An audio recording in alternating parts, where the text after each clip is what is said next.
สำบายดีพี่น้องสำบายดีFCทุกคนสำบายดียามสวยสวยเติบเลยเนาะมื้อนี้วันที่1 สิงหาวันเสาร์ลงมาตัดเขาพี่น้องตัดใบเขาออกมันสูงโพดอย่ามันล้มหรือแนวใดเฮาบ่เคยเฮ็ดจักเทื่อลองตัดลองเบิ่งเนาะปีแรกแต่ว่าปีที่2อยู่เฮ็ดหน้าวานนะแต่ว่าปีน่ะเฮ็ดบ่ได้หลายปานนี้ปีนี้ถือว่าเฮ็ดจริงเฮ็ดจังเนาะทำหน้าวานแล้วก็เฮาก็บ่เคยตัดจักเทื่อนี่ก็มาลองเบิ่งกันต้นมันสูงนั่นแหละก็สิตัดก็เลย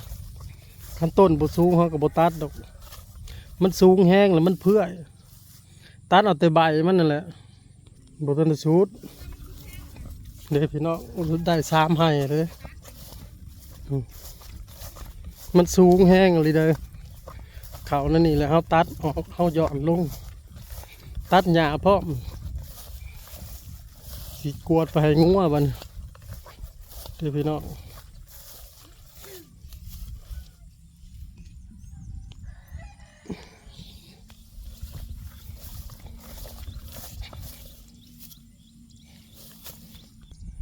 เนี่ย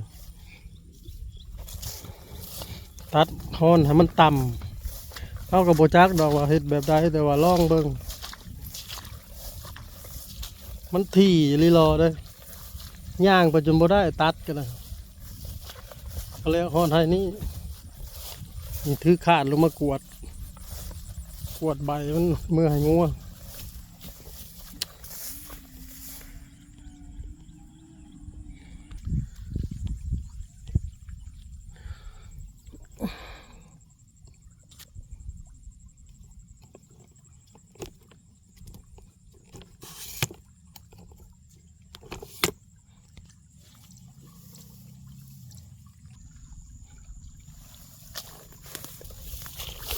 เรียบร้อย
แถวนี้แถวนาบริษัท บักโจ้ขึ้นมาแน่อันตัดเขาแล้วตัดไปแถวนี้มันสูงมันยาวแล้วก็เลยตัดไปแถวนี้แถวนั้นแล้วก็เลยตัดจ้ะทั้งพุ่นก็เลยตัดอยู่แค่เดียวอันนี้จะสิเอาไปให้งัวเท่านั้นนะฮะนี่นะตัดแบบสิเอาไปให้งัวเท่านั้นบ่อันนี้แบบนี้ค่ะไม่ใช่ใส่กระสอบไปให้งัว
มันบ่ทันออกเชื่อสิเฮาเลย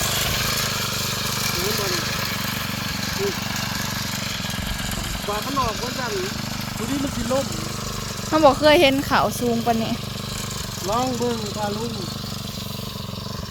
ลองเบิ่งว่าตัวตัดกับตัวบ่ตัดตัวนั้นสิได้กว่ากันตัวนั้นสิงามเจ้าไม้ผัดมันใช่เหรอเจ้าไม้ผัดไปไม่ได้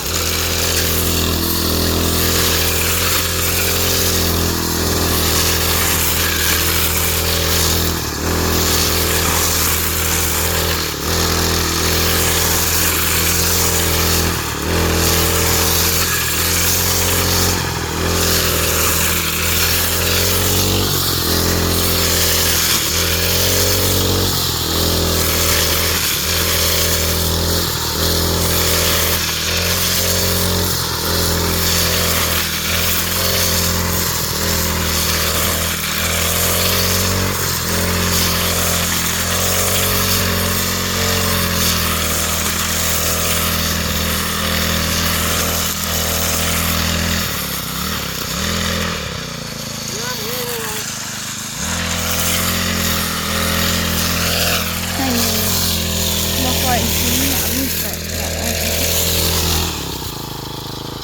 ไล่ได้นี่นะไล่ได้นี่นะ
ไล่ด้วยปลาลี่หาก็เลยจะใช้ตัวตามสมัยของเนื้อปลาลี่หัวดี